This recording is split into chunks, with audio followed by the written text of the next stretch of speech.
This vodcast brought to you by Power9 Games. Hi, and welcome to Frontier Gaming. We're doing an unboxing for Kala Ghoda, the new Netrunner pack that came out this week. I am Matt Zellis. And I'm Tim Gorski. All right, and we'll go ahead and get started. Cool. So the first card in the runner pack is an Anarch card, Run Amok. 3 cost, event, run, sabotage. Make a run. When the run ends, trash 1 piece of ice that was rezzed during this run. It's 3 influence. So this is okay. Yeah, the more I look at it, it seems good, but I think we talked about this a little bit earlier. It's kind of more of a mid to late game card. Yeah. You're going to want to play it when you're going to have your breaker suite out so that you can actually force them to either res It's a real threat. Exactly. Basically. And though I think one of the things is, like, it costs 3 to play, so, like, if they don't res a thing, are you not just paying the same amount of money? Like Exactly. Yeah. So. And I mean, a lot of people have been saying, oh, this might be really good in Headlock Reina. Do you really want to res that ice? Sure, but they don't want to res it anyway. Exactly. So. It's a neat card. I think it's going to be really tough to slot into decks and find the right deck space. I think the main problem is the value you're getting out of whatever this one run is that has no other effects attached to it. Is that worth whatever's happening? Maybe in a prepaid deck, if you will. Sure. But post MWL. Yeah. Maybe some public terminal craziness. Exactly. Ken Tenma loves it. Yeah, but 3 influence, I'm not sure he's playing it. He's got priorities. Definitely. Next up, we got Ramugen Reliant 550 BMI. Say that again 5 times fast, please. I will not do that. It is a 1-cost hardware. It's a consumer grade traded, and so that's a new trait they've introduced in this pack. That's limit 6 per deck. Basically, is the thing. This is the one in this pack. It is so it's a hardware. It says trash this card to prevent up to X net damage or brain damage. Trash cards from the top of your stack equal to the amount of damage prevented. X is the number of copies of Ramugen Reliant 550 BMI installed, including the one just trashed. And 1 influence. Yeah, 1 influence. So if you want to play 6 copies of this in some other deck, it's only 6 influence. I think, personally, in my opinion, this might be the worst card in the deck, in the whole pack. In the pack, it's probably really close. Fair. If you think about it in terms of cards that prevent damage, really outside of Plascrete Carapace, no one's playing those cards. Yeah. And this doesn't even stop the most prominent stuff in the meta, like Convenience Shop or anything that uses meat damage. It only does brain. Net and brain. Yeah, this is okay. I could see maybe a couple copies in a deck that's kind of worried about taking brain damage, but because it is probably the most efficient way to prevent brain damage. Because you really only need one. You usually take 1 instance of brain damage, so it could be good for that. But I'm not sure it's making the slots. There's so much filler stuff already. The decks that are playing like I said, stuff. the prevention effects for net damage or brain damage, they aren't being played as they are, and the cards that are out there are already better, like net shields. Yeah, net shield's really good. Feedback filters. Exactly. They're already better. You don't have to trash your cards off the top of your deck to use them. Yeah, you could play Heartbeat for 2 and solve the same problem. Exactly. I think it's a binder card. That's where it's gonna stay. That's unfortunate, but I think we'll see if someone figures some crazy stuff out with it. There's probably some jank out there that will leverage trashing your deck with it, but maybe Exile loves it. Who knows? Next card is Street Magic. It's a 0-cost resource, virtual. It states unbroken subroutines resolve in the order of your choice, and it's 1 influence. This is it's actually pretty good. It's really good, I think. Yeah, it's a virtual resource. Archer is useless. Yep. You can face check archers all day. You can face check all kinds. That's so good. Didn't even think about that. It's great, like we talked about. It's great in Apex. It's one of those few virtual resources that you can play, and it's actually beneficial for Apex since most of the time the ice that he can't deal with has those subroutines that are really nasty. Yeah, and so he can switch them all around, choose not to break the end of the run, bounce out of something. Little Engine is useless if you have this card. Yeah, Little Engine is I will bounce click off for 5. Yeah, great. Oh man. I played the new draft set at Worlds, and this card is actually pretty good against some things. There was a card where you gain 2 credits, or you did a side game and then gain 2 credits, and then you could do Spoilers. this. You could do this and then play the side game, and it was pretty cool. Man. Yeah, it's so good. I mean, you're definitely gonna have to look at the ice pool and see what your meta is doing in terms of that, and probably your deck too. But I think as a one of, there's you're not gonna be sad to see it. There's gonna be something that you're gonna be like, oh, thank God I had that. Yeah, exactly. You know? It's I think it goes along with like Film Critic and Hunting Grounds, where it's like that one influence thing. Like if you have looking to fill a slot, exactly, looking to fill a slot with this like edge case that you're kind of worried about. It's just a really cool looking card. Yeah, it's really cool. I have no idea what that is. But I think it's like a snake. Like Snake Charmers, the whole like got it. India theme. Street magic. Yeah. Gotcha. Yep. Cracking. Good stuff. Yeah. I'll definitely see some play, I think. Yeah, for sure. Next up, we got High Stakes Job. It's a event run-job. It's a 6 cost. It says make a run on a server with at least one piece of unresed ice. When the run ends, gain 12 credits if it was successful, and it's 3 influence. 3 influence? Yeah, I mean, it's like super dirty laundry. It's super dirty laundry, Yeah. basically. Which sounds weird to say. But yeah, I mean, it's a great card. Obviously, Ken Tenma loves it. And it's in faction. I always felt that Ken, one of the things that was wrong with Ken is that there's not a lot of good run events in faction for Ken. You know, I mean, you're not going to play Count Siphon. Inside Job is you're like, you pretty much expect them, right? Yeah. So to add to that pool is always really nice. And it lets you let like public terminal deck play exclusively econ run events instead of like you have those like hedge funds and stuff, which are still good, but like you can kind of double down on that. And it kind of comes away, you know, post MWL, like you're not reliant on prepaids, like you said, run events. So you can make that terminal work. You can go full in on that thing. Things to consider that I think are awesome is, yes, this does work with bank jobs. So you get the every once in a while you'll security get testing. Security testing. You'll get the Glory, Desperado, High Stakes Job, Bank Job, and Tenma, and you like net like 17 credits or something like that. And then you just got to find a way to leverage it. Yeah. So if you're Tenma, you're like, I'll pay my other high stakes job now, I guess. Exactly, right? Because they can't res it. Yeah.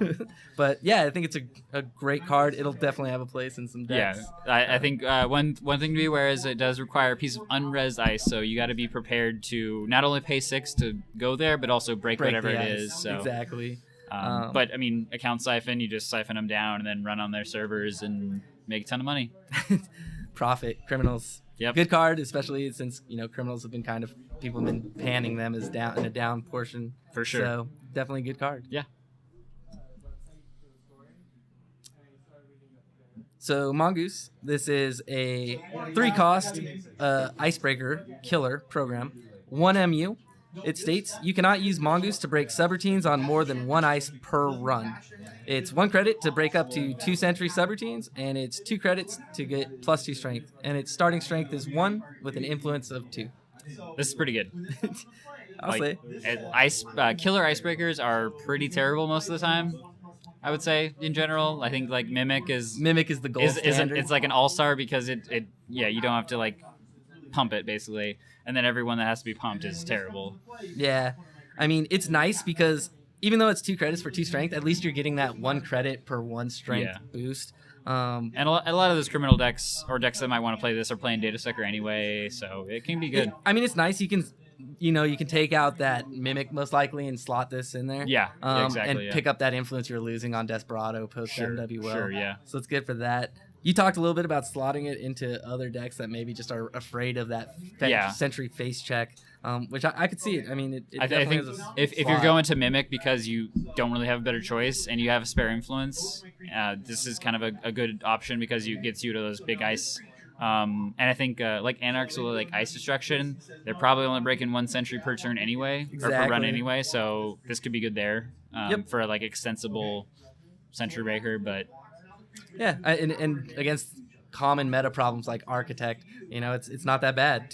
4 credits to break. That's actually 3 credits to break. 2 to get to 3, and then so it's totally it's crazy efficient.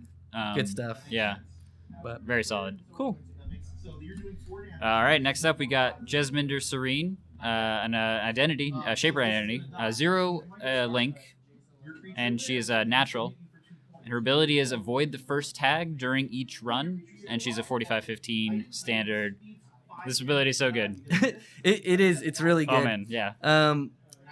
Obviously, cards in the pack are going to kind of tie back into this. Yeah, we got a couple cards specifically coming the up. next one. Yeah. But things to consider, obviously, your mind jumps to, how can I leverage this ability? What cards jump out at you?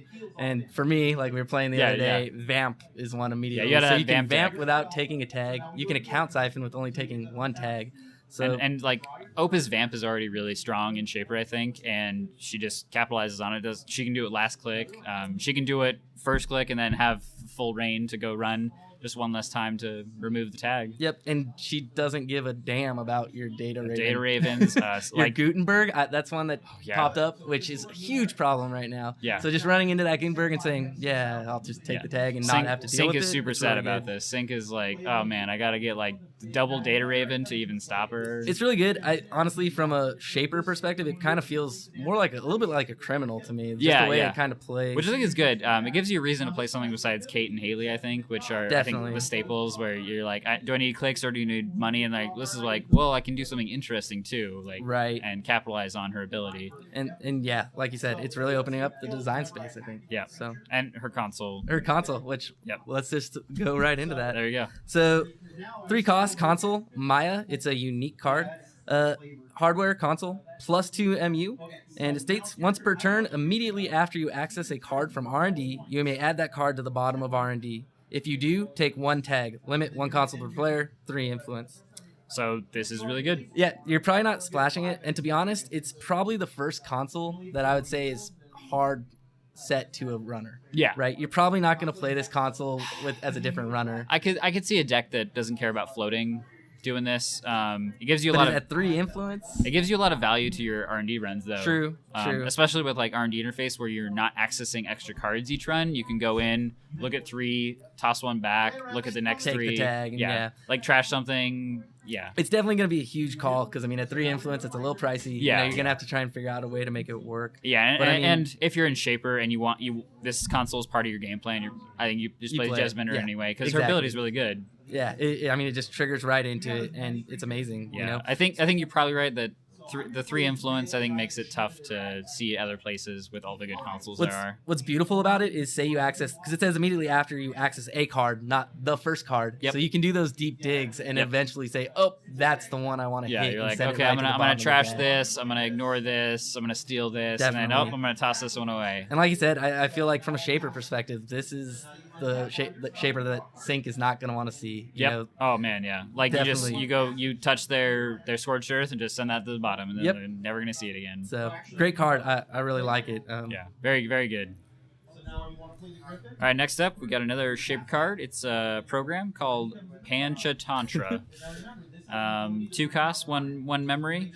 It says once per turn, when you encounter a piece of ice, you may have it gain 1 subtype of your choice that is not Sentry, Code Gate, or Barrier for the remainder of this run. It's really good. It is really good. This card, I think, broke Netrunner geeks, etc., because of all the janky things you can do. Because it's... I sense we're going to get an FAQ on this because people are saying crazy stuff like, oh, what if I give that wraparound Fractor? Because it's a subtype. Well, you can't do anything with Fractor, though. Exactly, but the thing is, there's weird fringe scenarios, such as like an Enforcer, where you can make Enforcer a console, because that's a subtype, and then have Enforcer trash itself. Oh, man. Jank. Okay. Real serious jank. I see what you're saying. Yeah, turning the Corp cards into runner cards, so when the Corp cards trigger, they hit the runner. That's pretty funny. Yep. We'll see. Fringe cases, but from a useful, playable case, the things that immediately jump out, Gingerbread. Yep. So that's a really efficient breaker, and I'm sure many people are going to go there with this. It's probably not uncommon for that. Yeah. Super efficient. You just name the ice tracer, and bam, get through for most of the time 3 credits. I think one downside of this is it kind of shoehorns you into that, I would say, kind of subpar Shaper playstyle where you're doing like this 1 run per turn type thing where you're like, if you're relying on this to break every piece of ice, then you're really only doing like 1 or 2 runs per turn. I think it's really good if you're using it in combination. Obviously the combo, right? Like with a Gingerbread or a Deus Ex or a Sharpshooter. Those are really the only cards that break a specific subtype that isn't. Like Deus Ex gets kind of crazy, like 10 strength, and you just break everything. Anything. But it definitely can help you get that early game aggression, which oftentimes Shaper kind of lacks when they're trying to do that setup. So it's neat, and it's not unique, so you can trigger it. So force their service. And to obviously, obviously this is kind of a seed for the Deva stuff we saw spoiled. I was kind of hoping there would be a Deva program in here, but obviously they had to get Jesmin in there, so not a lot of space. But I am really excited to see where they go with the Deva programs that like trigger off of subtype organization and all that stuff. Honestly, at 2 influence, it's not unreasonable to slot this in there as a just strictly, hey, if I want to go face check some card, if you have the appropriate card. Well, Sentry Koge are barriers, so maybe not that good. Yeah, but you can build towards it. If you're playing in criminals who have gingerbread in faction, then maybe they bring this. And very true. They add gingerbread to their kind of weak sweet. Breaker I would sweet? say, yeah, they kind of have weak breaker sweet. So instead of bringing another breaker, you bring this and kind of supplement your sweet with that. So definitely neat. Definitely a lot of good stuff or interesting things at least that are going to come from this card. For sure. Our next card is Artist Colony. It's a 0-cost resource location. It says, forfeit an agenda, search your stack for a card and install it, paying the install cost. Shuffle your stack, and it's 3 influence. Yep. So pretty good. Fansite. Yep, Fansite immediately jumps to mind. And then News Team and Shikyu, obviously, and I'm guessing we'll see other court factions get those same type cards where they're negative agenda points. This is basically Shaper's, frame job or data. They just hadn't had it yet, but this is it for them. And this is a very Shapery version of it. Yeah, exactly, and it's really good. I mean, it's an instant tutor, and especially in the meta. It is a paid ability tutor also, so you can do it during a run. Trigger Haley's ability off this thing. This thing can get kind of crazy. Oh man. I didn't even think about that. That's gross. Yeah, and like Haley actually doesn't mind playing fan sites anyway because there's 0-cost resources. You get to throw them all down. She typically plays a slower deck, and then you have this in there and go find what you need. Yeah. Wow. Good stuff. I was excited to put a deck together with this in it. It'll be interesting for sure. Awesome. All right, next up we got Chatterjee University. It's a unique location Ritzy. 1 cost. Its first ability is a click to place 1 power counter on Chatterjee University, and then click to install a program from your grip, lowering the install cost by 1 for each power counter on Chatterjee University. Remove 1 hosted power counter. I'm very skeptical of this card. It's real slow. If you're clicking to put the counter on here, you're kind of like clicking for a credit and then clicking to install, and you lose that counter. Yeah, you lose a counter ideally, time. Obviously, you're like you click credit. So in a perfect world, you have your programs that you want to install in increasing to decreasing order coming to your hand. Exactly. So that you can just and like the first 3 turns you've clicked it up to 3, and then the next 3 turns you've clicked it down to 0. Exactly. It's neat. I'm sure there'll be some weird jank that's kind of like a develops. Katie Jones almost for program installation. A very poor Katie Jones. Yeah. Yes. Like if someone doesn't own Katie Jones. And really like at this point even Katie's kind of seeing her way out of the meta because she's so slow and like the game is a different pace I think than when she came out. So. Definitely. I mean, it like you said, it's slow. And someone somewhere will make some amazing change. I think we're just waiting for the day that they let you manipulate power counters on cards, and then you can stack them up and throw them at their places, like throw them onto your David. But we may never see that though. So definitely. Cool. That takes us through the runner cards. Yeah. So let's actually move on to the corp cards. First up is the agenda. Okay. So first agenda is an advanced concept hopper. It's 4 advancement counters for 2 agenda points, and it's a research agenda. The first time the runner initiates a run each turn, you may draw 1 card or gain 1 credit. Oh man, so good. I love this. Yeah, like this is a 2/4. Now that NAPD is on the most wanted list, this is a 2/4 that I don't mind bringing in a MIHB deck. Definitely not. I mean, I think it can slot into that deck real well. Obviously, Food Coats being the deck. And it's pure profit. I mean, you're basically getting a card or a credit for stuff the runner wants to do every turn. Pretty much anyway. And like maybe you play Subliminal and just further incentivize them to make runs and then capitalize on with this. I will say it is another one of those 4/2s that you want to score early, and if you don't, it's kind of blank. But definitely sad. But I think it just fits into the way the developers want the meta to go. And they're kind of sick and tired of the 3/2s, just score from hand stuff. So which they want people they're not making anymore. They want people to install their agendas and then work to score them. Agree.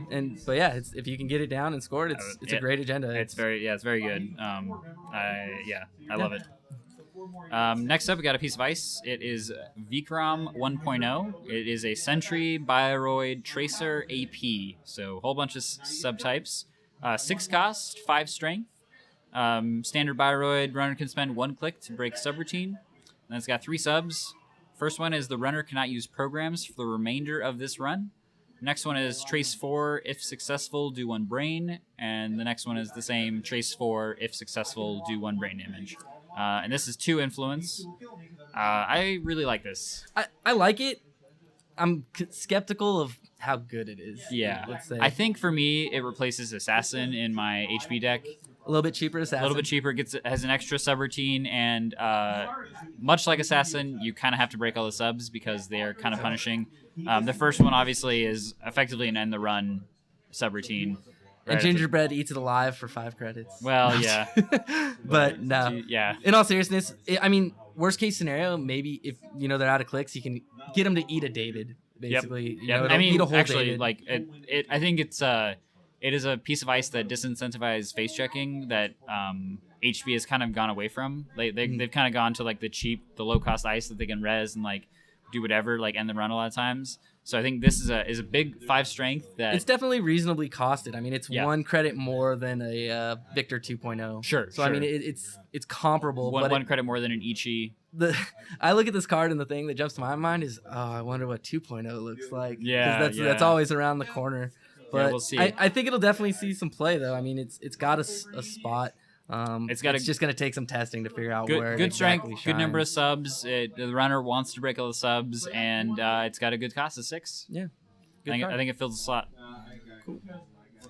Next card is Heritage Committee. It's a 1 cost, and this is the first Alliance card they've released. So it's an Operation Alliance, and so the Tricky Alliance text states, this card costs 0 influence if you have 6 or more non-Alliance Jinteki cards in your deck. And the effect is draw 3 cards, add 1 card from HQ to the top of R&D. So if you're splashing a ton of Jinteki, you can basically get some card draw with a little bit of benefit, if you will, to filter your deck a little bit. And lets you kind of... otherwise, it's 2 influence. It gets you through the R&D lock and then lets you pad the R&D lock back. I would say you're probably not playing 2 influence for this out of faction. Probably not. Jinteki is playing this card for sure. I don't know. Until Jackson goes out, it's real tough to get 6 out of faction cards into your deck. Like specifically Jinteki, by the way. You're probably going like snares and something else, but then like what is your deck doing? Exactly. Yeah. But it's an interesting card. I mean, for sure. It's got a use. I mean, we'll yet to see, where it'll fit into a deck slot, but I think it'll see some play. I definitely like it. It reminds me of I've had worse as compared to Diesel, as this is compared to like Anonymous Tip, where you pay 1 credit, you get a little bit extra value out of that in the faction that doesn't normally have access, that kind of thing. So definitely. Pretty cool. Cool card. All right, next up we got Mumbad City Grid. It's a region, 3 costs to res. And it says, whenever the runner passes a piece of ice protecting the server, you may swap that piece of ice with another piece of ice protecting the server. Limit 1 region per server, 3 to trash, 3 influence. Seems great. Oh man, I love this card. So you just smashed my Archer with your David. Let's hit that guy again. Yeah, basically. Guess what? I res my Wotan with Eliza's Toolbox, and every time you're in the server, you're going to have to break it like 3 times. Yeah. Oh, man. It's neat. I mean, it's definitely... I think it's reasonably costed, and, and the trash cost being low, I think that's fair as well. So it's not broken. You it res could easily it, get broken. And if they make that gauntlet run their first time in, they have the reward of being able to trash this. And it's a region, so you're not stacking this with other things. Definitely. I think it's a good... Its influence is appropriate, I'd say, too. It's going to be definitely a little bit harder to slot into other factions, and your deck's going to have to be really tailored to take advantage of it. Yeah, for sure. It's a powerful card with a lot of good balancing costs. I think it's a great card. It's a good card. Yeah. Definitely. Next card is a 0-cost asset, Kala Ghoda Real TV. It's a cast. When your turn begins, you may look at the top card of the runner's stack.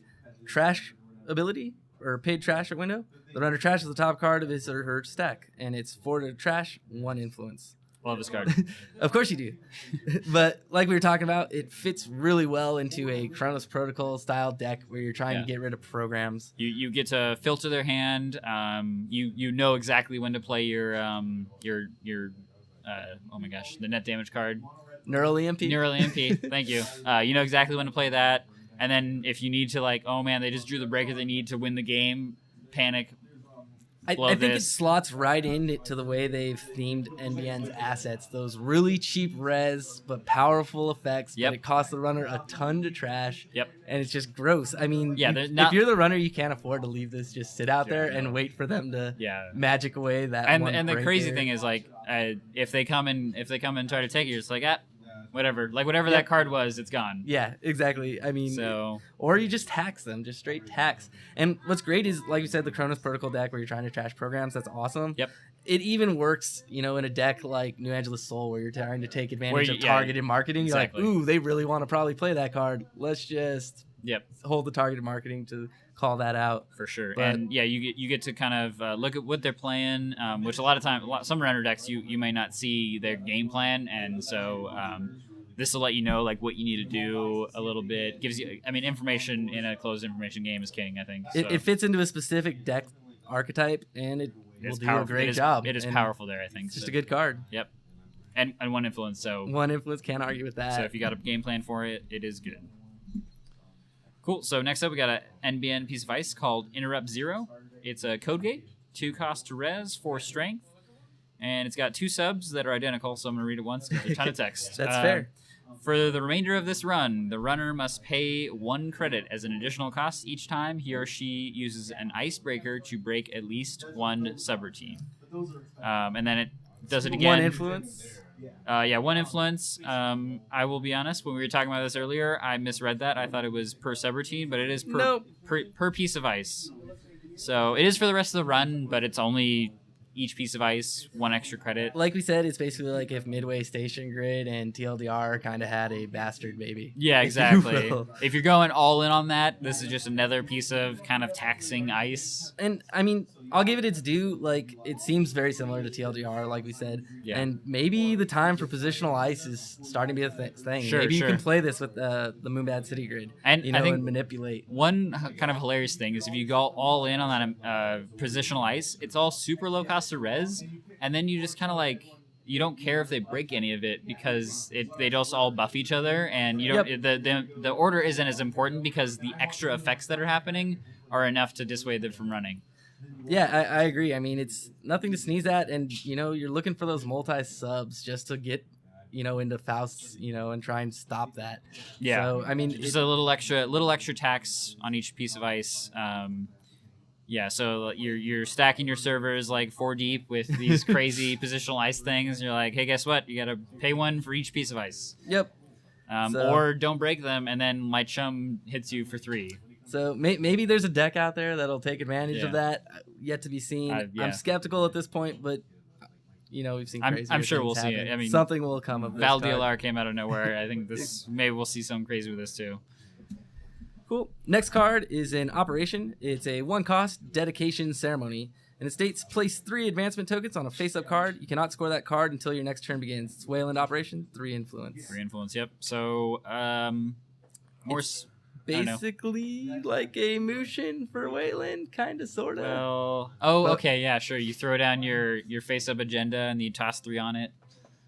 Actually, it's not too bad. Let's. It doesn't. So things to note. It says place 3 advancement tokens on, so you don't get the benefit of Oaktown. If you did, maybe Wayland would be really happy about that. So any of those agendas where you have to advance, you don't get that benefit. It's good on Vanity Fair. You basically save 2 credits. Yeah. So other things to consider, you can put it on ice if you need to. Yeah. I mean, I think that's kind of where they're going with this, but I'm just thinking like you throw down your government takeover, you play this twice, and then if they don't take it, you get to score it. There'll be a deck that probably that's interesting. I never even thought of that. Yeah. And then they biotic to play the 3rd one. Oh man. Well then the Jenkins series. You still have to wait a turn, but man. Yeah. So I mean, it's an interesting card. It makes Wayland like Criminal seems to be in a down spot right now. I don't know if this is the card that's going to bring it back. Actually, I mean, we could see Tyrant with this. Tyrant actually gets a little respectable when you can toss 3 on it for 1 credit. Especially if, Parasite with, MWL starts to filter even a little bit out of the meta. Yeah. I think we already are starting to see some Parasite come out. Unfortunately, the decks that play it are still really good, and they go all in because they just spent 3 influence on Parasite. So yeah, I mean, it's a neat card. So hopefully it'll see some play. 3 influence, it's... But looking for a little bit more out of Wayland in this cycle, so hopefully you're not going to see this anywhere but Wayland, though. No. So, yeah, we'll see. All right, next up, and then we got one more card after that. Mamba Temple. It is an asset alliance facility, so another alliance card. This is 1 to res. It says this card casts 0 influence if you have 15 or fewer ice in your deck. And then it gives you 2 reoccurring for resing cards. Any card, and it's 3 trash cost, 2 influence normally, though. So baby Beanstalk. Yeah. Maybe the root. The root, yeah, the root. So, I mean, actually, the root for 0 influence, 1 to res, that's not a bad trade. It's not bad. You're gonna have to build the deck to play around this ability, honestly. So it's very situational. So 15. The 3 trash cost is a little low. So if they see you getting more than 1 turn out of this, then they're probably gonna go get it. So I think you can't put it undefended. Wizard eats it. I think you could see it in like Gaganrin or Industrial Geonomics, who both of them play a lot of things like non-ice that you want to res. They're probably not playing that much ice anyway, so right. I think this works. It'll definitely, like you said, it definitely has a slot. Yeah, it's gonna take some, good thinking to really maximize its potential. Makes that Sundew free to res, which is kind of interesting in like RP. Oh, that's gross. And the tax for coming and touching this in an RP deck is kind of insane. So you're just gonna have to find the slots to play the card. Yep, for sure. So, cool. And our last card. Museum of History. It's a 1-cost neutral asset, Alliance Ritzy. This card costs 0 influence if you have 50 or more cards in your deck. When your turn begins, you may shuffle 1 card from archives into R&D, and it has a trash cost of 3. Otherwise, the influence is 2. I think this is the one for sure in an Industrial Genomics deck where you just want to kind of filter that stuff back through. Throw it up to 54, slot this in. It's interesting, though, because most of the times you're looking at trying to get real good deck efficiency by hitting that minimum cards, and this one's really trying hard to make you to incentivize going over that minimum. Yeah, and like you said, there are decks that don't have a problem going over that minimum. I think in general, the gold standard has always been 45 or 49 cards in a corporation deck. Yep. You want to get that agenda density as low as possible, because every time the runner touches the card, you don't want them scoring points. So I mean, the trash cost isn't really high. Nope. But it's they're trying to get Jackson Howard's going to rotate. Yeah. This kind of fills a niche that can do that. When your turn begins, maybe. But it's not as good. No, obviously. it's obviously not as good. But you're going to probably start seeing cards that have effects like this, that try and replace some of those cards that are going to be rotating out first. And I think, like you said, like Industrial Geonomics gets a ton of work out of this, because definitely they want to get they're not getting any value out of those face ups in there, and they're throwing tons of cards in there anyway. So it is pretty good. So yeah, and that brings us to the end. Yeah, pretty cool pack. I'm really excited for the rest of the Mumbad Cycle. Yeah, I agree. I think it looks like they're trying to spice it up a little bit and change, the way the meta's been going. Yeah, I think they're expanding kind of the field of things that are playable, deck archetypes that are playable, and then giving other options to factions that got hit by most wanted list. They said, like, we need to get cards on here that are wholeheartedly replacing slots in decks. So let's restrict that a little bit, and then give you more options as well, so you kind of are incentivized to play these other cards. Definitely. I mean, it's a good start to the cycle, I'd say. Yeah, so for sure. Hopefully, they with the other cards that are coming out, it's just a good jumping point into some bigger and better toys. And yeah, I'm excited to see what they have for the Alliance type, and what they have for consumer grade as well. Definitely. It's a lot of interesting development space. So. Yep, I agree. Well, thanks guys for joining us. If you liked it, please like, subscribe, all the good stuff. Give us comments if you have any criticisms, or if we messed anything up, which I'm sure we did. Yeah, I mean, we suck. It's cool. But until next time, guys. Thank you. Thanks. See you.